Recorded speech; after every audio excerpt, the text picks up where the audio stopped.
our first question is from Anthony.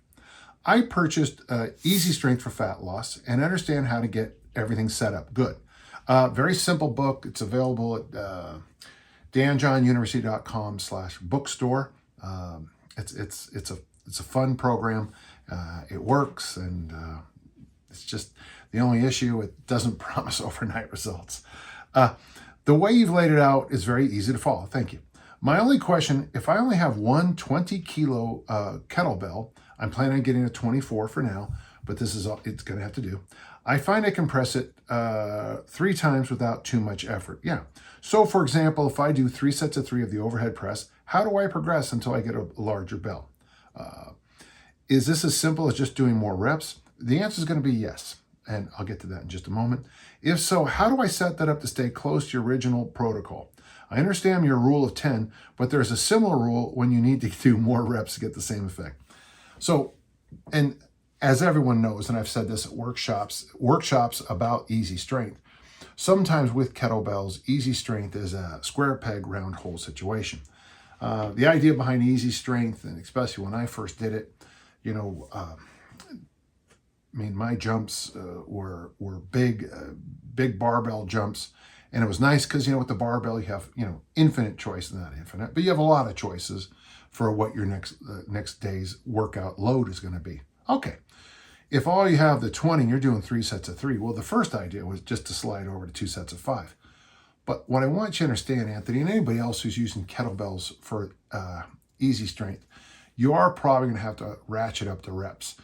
With the armor building complex, one of the things I try to help people in the last few weeks is this idea that,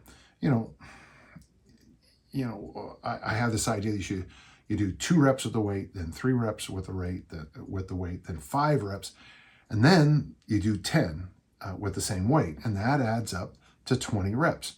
Well, a lot of people can't do the 10, so they have to go lighter to get those 10 reps in.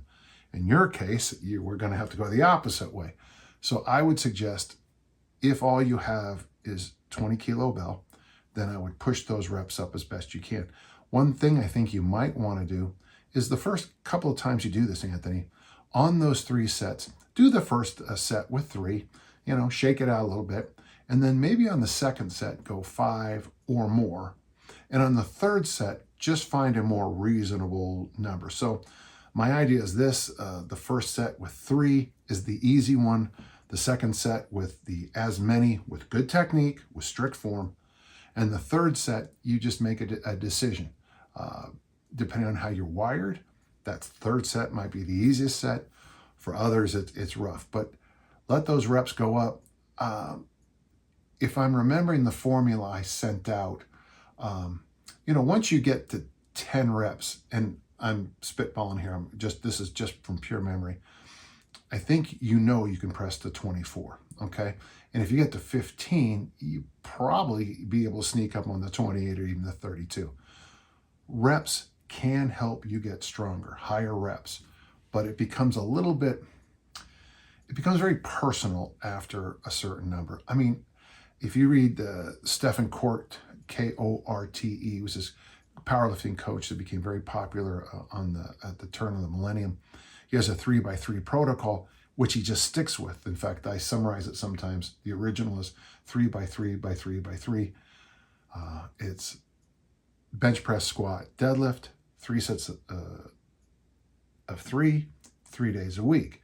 And then when you get those numbers start to creep up there on percentage close to your max, you add an additional day of 3 sets of 3. Then you add an additional workout. Then you add and you add and you add, sticking with the formula. 3 sets of 3, almost universally with barbells, you'll nudge your strength levels up. With kettlebells and dumbbells, I think you have to go for higher reps sometimes, and that's when it becomes a little bit personal. When I chase higher reps, like one time I did that, it's a silly thing. It's the combine test where you bench 225 as many times as you can. And for some reason, I want to say it was Coach Barbiero and myself, we decided to see how many we could do. So this is 20 years ago. And we kind of trained higher reps for a while. By chasing those reps of 20, 25, I really didn't get very much on my max bench. Other listeners are going, the easiest way I get my max up is by reps. So we're all wired different enough. And of course our joint, the way our angles of our muscles are and the way, pure DNA, pure wiring, and experience. So we'll have kind of different ways of getting more load. None of it's bad, but that's one of the things why you have to experiment so much to figure out what your best lifts are. So Anthony, I'd like you to move your reps up. Take a few times to experiment with it. Maybe the first day you try that 3x3 with the higher set. Attack it on the second set. Next day come in, attack it on the third set. Maybe one day come in and try it on the first set, which may or may not work for you, I don't know. And figure out how you're wired, and then just keep letting those reps go up until you get a bigger bell. Thank you. That's a good question.